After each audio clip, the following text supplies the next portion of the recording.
Hey everyone, and welcome to The Explainer. Today, we're basically turning into detectives to solve a mystery that is literally right over our heads every single day. We are cracking the case of the blues, so let's get right into it. So here it is, the big question. But for real, have you ever actually stopped and thought about it? Why blue? Why not like a crazy fiery red or slime green or even purple? It seems totally random, but I promise you, by the end of this, you are going to be the lead detective on this whole case. Okay, so every good mystery starts with a clue, right?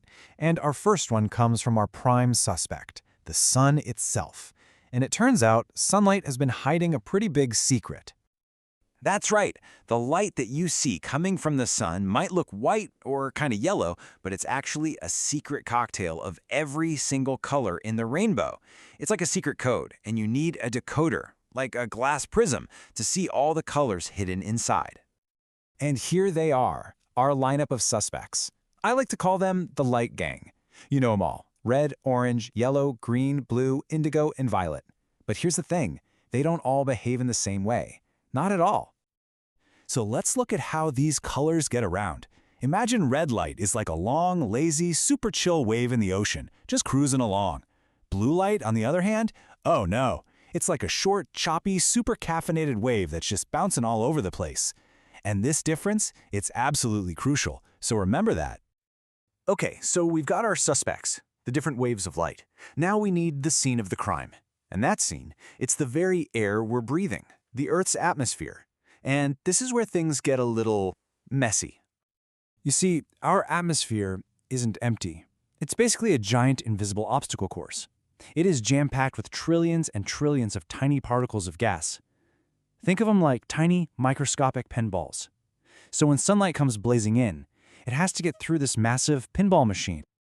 And this brings us to the culprit. The fancy scientific name is Rayleigh scattering. But for our investigation, let's just call it the Great Scatter. Remember those short, hyperactive blue light waves? Well, they're so zippy that they slam into those gas particle pinballs and get bounced and scattered in every single direction. So what does all this scattering actually mean for us? Well, it fills the entire sky with blue light.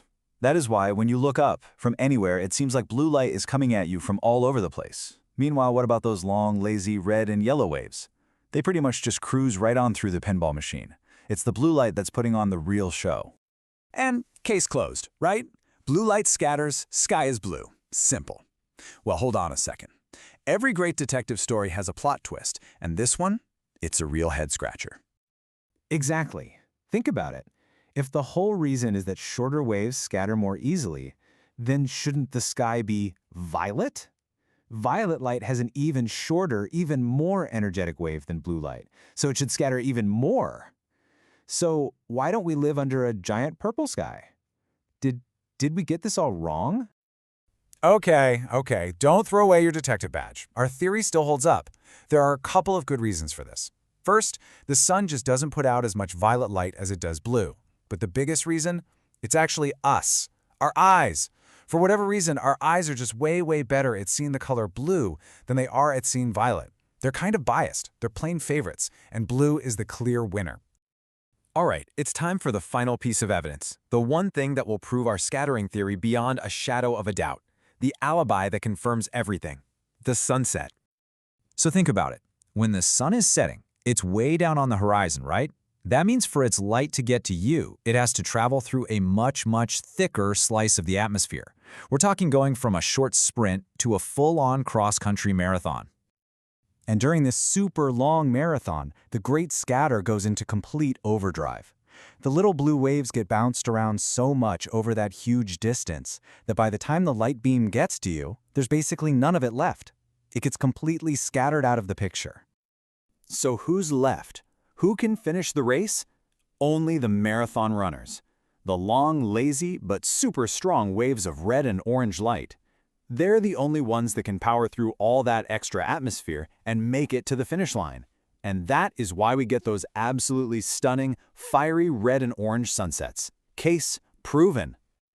So, let's officially close this case. The sky is blue because 1. Sunlight is actually a mix of all the colors. 2. Earth's atmosphere is a giant scatter machine for the short blue waves. And 3. Our eyes just happen to be huge fans of the color blue. And that wraps our investigation. But it does leave us with one last really cool thought. What about other planets? On Mars, the atmosphere is super thin and dusty, so its sky is this kind of butterscotch, pinkish red color. It all depends on what those tiny particles are. Something to think about next time you look up. Thanks for watching.